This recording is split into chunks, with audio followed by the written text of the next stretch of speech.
In the past month or so, the Dominican narrative has focused on damage, destruction, devastation. But today, because we are celebrating the 39th year of independence of Dominica, we need to change that narrative and focus not on the loss, but on the gains. Not on the reversals, but on the resilience. Not on the pain, but on the potential. In his first address in the aftermath of the hurricanes, Prime Minister Roosevelt said, and I quote, "We have lost all that money can buy and replace," unquote. But the implication of that dramatic statement is that Dominicans did not lose that which money could neither buy nor replace, and that is the resilience of the spirit. So today, let us focus on what has been neither lost nor destroyed, even if it may have been severely tested.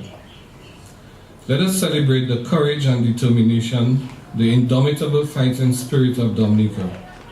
True independence is an unbreakable spirit, even when all that can be bought has been lost.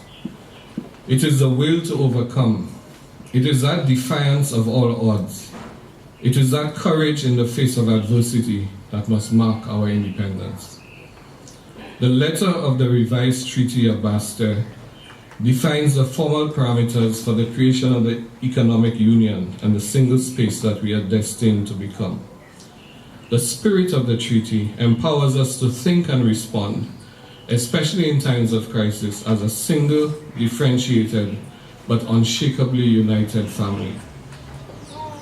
The spontaneity, the scale, and the intensity of the support which Dominica received was not simply the instinctive extension of a helping hand by the Caribbean.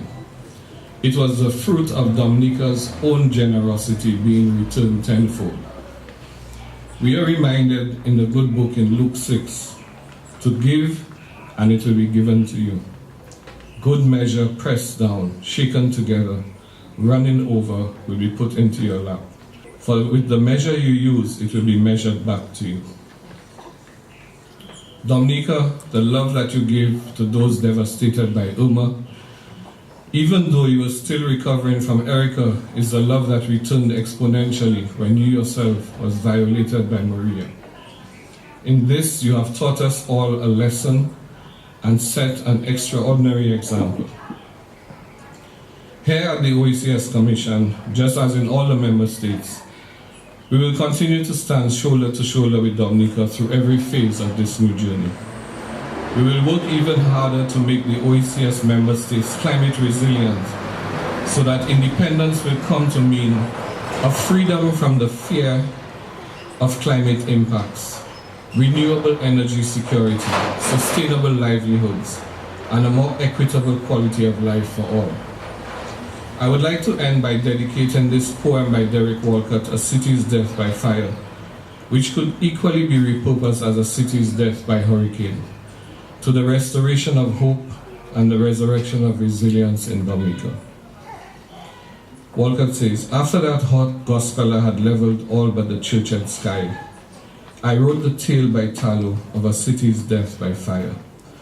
Under a candle's eye that smoked in tears, I wanted to tell in modern wax of fates that were snapped like wire. All day I walked abroad the rubble tales, shocked at each wall that stood on the street like a liar. Loud was the bird rock sky, and all the clouds were bales torn open by looting and white in spite of the fire. By the smoking sea where Christ walked, I asked, why should a man wax tears when his wooden world fails? In town, leaves were paper, but the hills were a flock of faiths. To a boy who walked all day, each leaf was a green breath, rebuilding a love I thought was dead as nails, blessing the death and baptism by fire." The love of which Walcott speaks is not dead as nails, Dominica. It is alive and well. One of the lessons of this chapter of Shattered Lives is that alone we can do so little, but together we can do so much.